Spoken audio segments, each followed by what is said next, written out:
Selamat sore Ibu, baik terima kasih atas waktu dan kesempatan yang telah diberikan kepada kelompok kami. Di sini kami akan mempresentasikan hasil kerja dari kelompok kami dengan judul Sistem Pendukung Keputusan Pemilihan Karyawan Terbaik dengan metode SAW. Sebelumnya izinkan kami untuk memperkenalkan diri kami. Nama saya Denisia Bianco da Costa Amaral dengan NIM 23121057. Saya Maria Melatania Nora dengan NIM 23121042. Saya Eugenia Iwa Muruk dengan NIM 23121012. Outline yang pertama, latar belakang. Latar belakang pemilihan karyawan terbaik merupakan elemen krusial dalam manajemen sumber daya manusia yang berperan penting dalam peningkatan kinerja dari produktivitas suatu perusahaan. Karyawan yang berprestasi tidak hanya memberikan kontribusi optimal terhadap pencapaian tujuan perusahaan, tetapi juga memotivasi rekan kerja lainnya untuk meningkatkan performa mereka. Oleh karena itu, perusahaan perlu memiliki sistem yang efektif dan efisien untuk nilai dan memilih karyawan terbaik berdasarkan berbagai kriteria yang relevan. Namun, proses penilaian kinerja karyawan seringkali menghadapi berbagai tantangan. Penilaian yang dilakukan secara manual rentan terhadap subjektivitas dan bias, serta memerlukan waktu dan upaya yang tidak sedikit. Hal ini dapat mengakibatkan ketidakadilan dalam proses penilaian dan pemilihan karyawan terbaik, yang pada gilirannya dapat menurun moral dan motivasi karyawan. Studi kasus ini mengambil lokasi di Alfamart Lanudal Penfui, sebuah perusahaan retail yang memiliki kebutuhan untuk memilih karyawan terbaik. Sebagai bentuk, Alfamart Lanudal Penfui menghadapi tantangan dalam melakukan penilaian karyawan secara objektif dan efisien. Dengan penerapan metode SAW dalam DSS, diharapkan perusahaan dapat melakukan penilaian karyawan secara lebih transparan, akurat, dan cepat.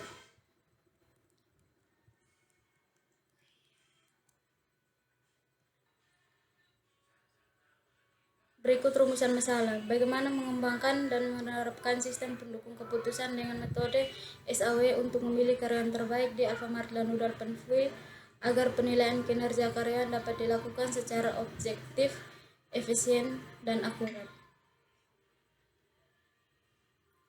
Tujuan untuk mengembangkan dan menerapkan sistem pendukung keputusan dengan metode SAW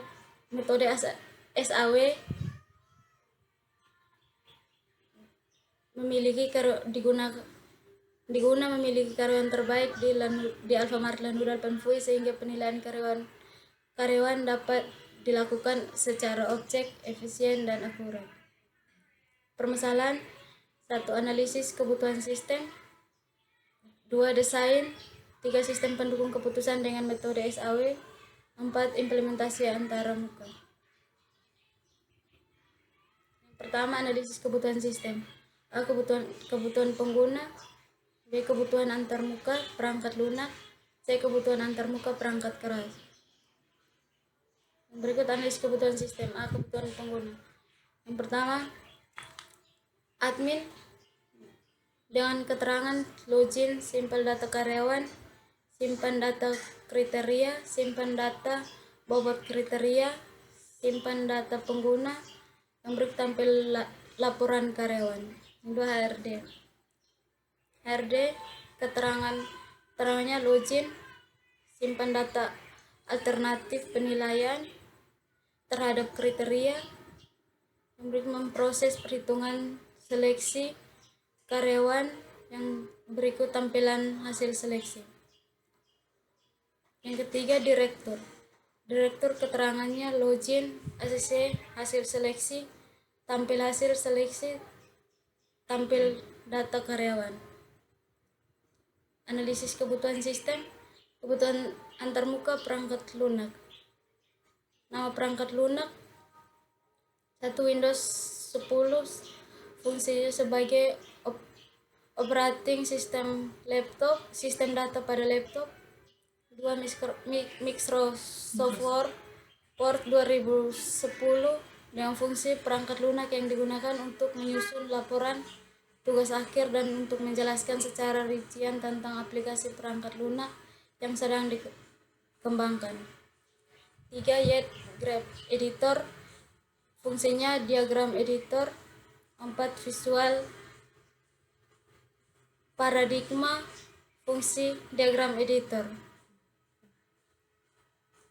5, Google Chrome, fungsinya sebagai browser untuk membuat database. 6, MySQL Manager for MySQL, fungsinya DBMS. 7, Visual Studio 2010, fungsinya perangkat lunak yang digunakan untuk merancang tampilan pada sistem dan penerapan coding untuk menjalankan atau running sistem pendukung keputusan pemilihan tenaga kerja terbaik. 7, Plasmic, fungsinya membantu tampilan desain mock-up sistem. Analisis kebutuhan sistem. C, kebutuhan antarmuka perangkat keras. Spesifikasi perangkat keras yang dibutuhkan untuk mendukung sistem pendukung keputusan memilih tenaga kerja terbaik adalah semua perangkat keras yang merupakan perangkat standar dan komputer atau laptop dengan spesifikasi yang cukup. 2, desain. Flowchart sistem yang sedang berjalan. Flowchart sistem yang dikembangkan. Use case diagram. Entity relation. Desain flowchart.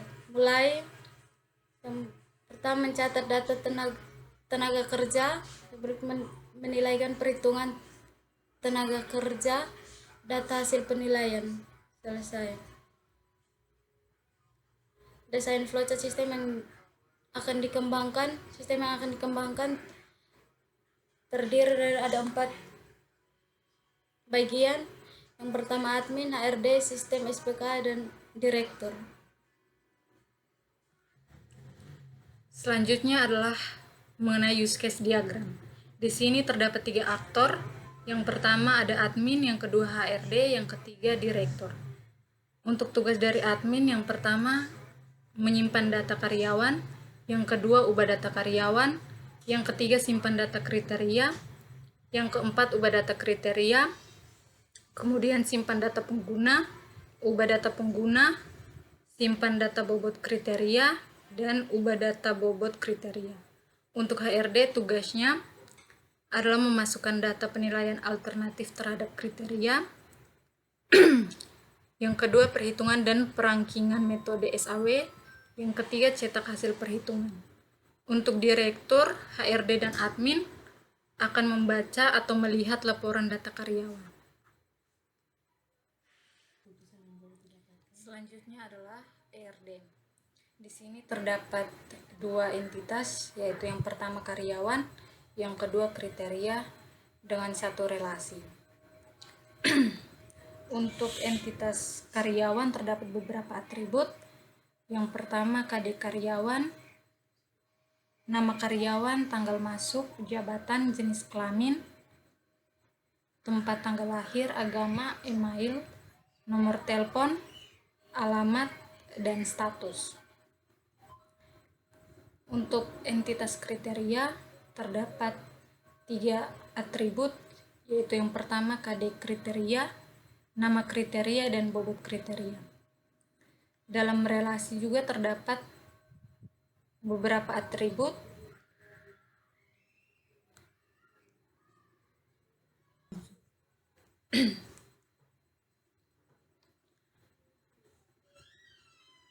atribut yang pertama KD nilai, yang kedua KD karyawan, yang ketiga detail kriteria. Dibagi lagi menjadi 2 atribut, yaitu yang pertama KD kriteria, yang kedua bobot kriteria karyawan. Kemudian ada nilai total, ranking, dan status.